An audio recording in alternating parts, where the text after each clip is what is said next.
नमस्कार, मैं हूं Amod Srivastava. Amazing thought, amazing message, amazing information की दिशा में आज एक कदम और आगे। आज के इस दो चिंतन का विषय है अमरत्व का फल और शत्रु का भय।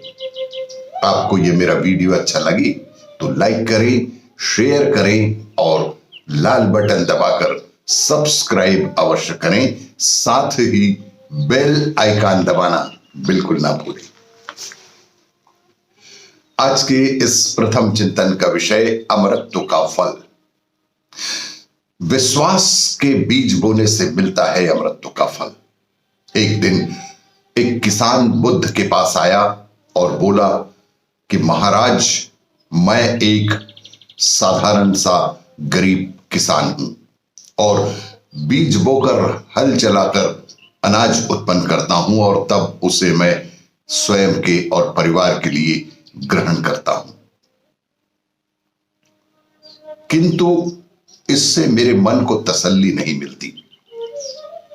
मैं कुछ ऐसा करना चाहता हूं जिससे मेरे खेत में अमरत्व के फल उत्पन्न हो।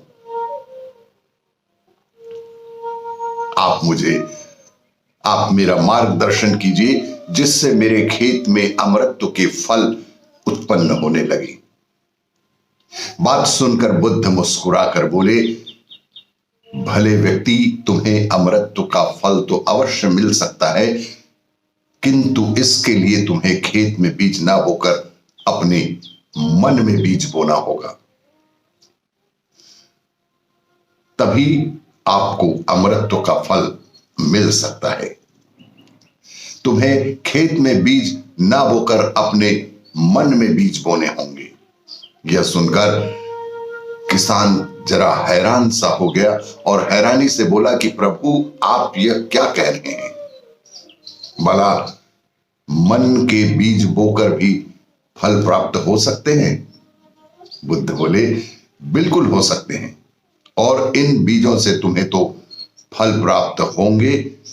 वे वाकई साधारण ना होकर अद्भुत फल होंगे जो तुम्हारे जीवन को भी सफल बनाएंगे और तुम्हें नेकी की राह दिखाएंगे। किसान ने कहा कि प्रभु, तब तो मुझे अवश्य बताएं कि मैं मन में बीज कैसे बोऊं।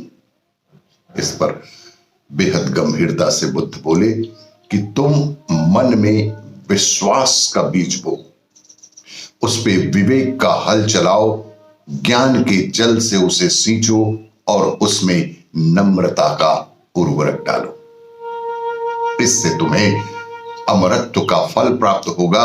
उसे खाकर तुम्हारे सारे दुख दर्द दूर हो जाएंगे और तुम्हें असीम शांति का अनुभव होगा। बुद्ध से अमरत्व के फल को प्राप्ति की बात सुनकर किसान की आंखें खुल गई। वह समझ गया कि अमरत्व का फल सद्विचारों के द्वारा ही प्राप्त किया जा सकता है। आज की इस दूसरे चिंतन का विषय शत्रु का भय। शत्रु का भय होने पर ही आती है हमें होशियारी। राजा के दरबार में राजकवि ने प्रवेश किया। राजा ने उन्हें प्रणाम करते हुए उनका स्वागत किया और स्थान ग्रहण करने का निवेदन किया। राजकवि ने राजा को आशीर्वाद देते हुए उनसे कहा कि आपके शत्रु चिरंजीव हों।